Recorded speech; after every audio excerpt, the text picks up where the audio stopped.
Rapsodi hidupku sempurna dengan Rapsodi.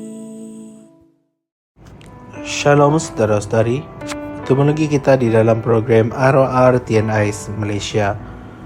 Pada hari ini saya akan berkongsikan satu lagi tajuk yang dibawakan Pastor Chris Ayakilome yang bertajuk Berfikirlah Seperti Para Rasul. Ayat pembukaan kita diambil daripada Kisah Para Rasul 8 ayat 14. Apabila para rasul di Yerusalem mendengar bahawa orang Samaria telah menerima firman Allah, mereka mengutus Petrus dan Yohanes ke sana. Saudara-saudari, dalam Kisah Para Rasul 8 ayat 14, para rasul di Yerusalem menerima berita bahawa orang Samaria telah menerima firman Tuhan. Dengan segera mereka menghantar Petrus dan Yohanes untuk memberitakan firman kepada mereka.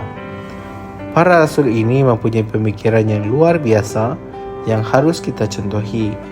Bagi mereka, orang Samaria adalah milik mereka kerana firman Tuhan telah berakarkan di sana. Fahamikanlah bahawa tidak semua orang di Samaria yang menjadi orang Kristian, tetapi benih firman itu telah disemai dan tanah rohani di situ telah menerimanya. Kesan daripada itu, para rasul menganggap Samaria telah dikuasai oleh Injil. Apabila Petrus dan Yohanes tiba di Samaria, perkara pertama yang mereka lakukan adalah serupa dengan apa yang Paulus lakukan selepas mereka pergi ke Efesus dalam Kisah Para Rasul 19. Mereka melayani orang ramai untuk menerima Roh Kudus. Baca Kisah Para Rasul 8 ayat 14 hingga 17. Kita harus mempunyai mentaliti yang sama dengan para rasul. Keyakinan mereka berpunca daripada kata-kata Yesus yang menyamakan kerajaan syurga dan dengan biji sesawi yang tumbuh menjadi pohon yang menjulang tinggi dan mengatasi semua pohon yang lain. Pertumbuhan itu tidak dapat diberhentikan. Lukas 13 ayat 18 hingga 19. Saudara-saudari, apabila firman Tuhan ditanam di suatu tempat sama ada di bandar, kota, komuniti, negara atau dalam bangsa, para rasul tahu bahawa mereka telah menguasai tempat itu. Mereka tahu apa yang perlu dilakukan dalam firman di tempat-tempat sedemikian. Kita perlu merebut bandar-bandar dan komuniti dengan Injil. Berfikirlah seperti para rasul. Amalkan pemikiran mereka. Berfikirlah seperti Paulus, di mana apabila dia tiba di Efesus, dia tahu bahawa dia bukan hanya akan menaklukkan tempat itu saja, tetapi di luar kawasan tempat itu juga. Baiklah saudara-saudari, mari kita bersama berdoa bersama saya. Ya Bapa, aku berterima kasih kerana mempercayakan aku dengan tanggungjawab ilahi untuk menjangkau orang di duniaku dan di tempat-tempat yang jauh dengan mesej Injil. Terang Injilmu yang mulia yang aku pikul melenyapkan kegelapan dalam hati orang yang sesat, memusnahkan penghambaan kejahatan dan membangunkan mereka dalam kebenaran-Mu. Sesungguhnya firman itu makin berkuasa di bandarku dan di luar bandarku. Dalam nama Yesus, amin.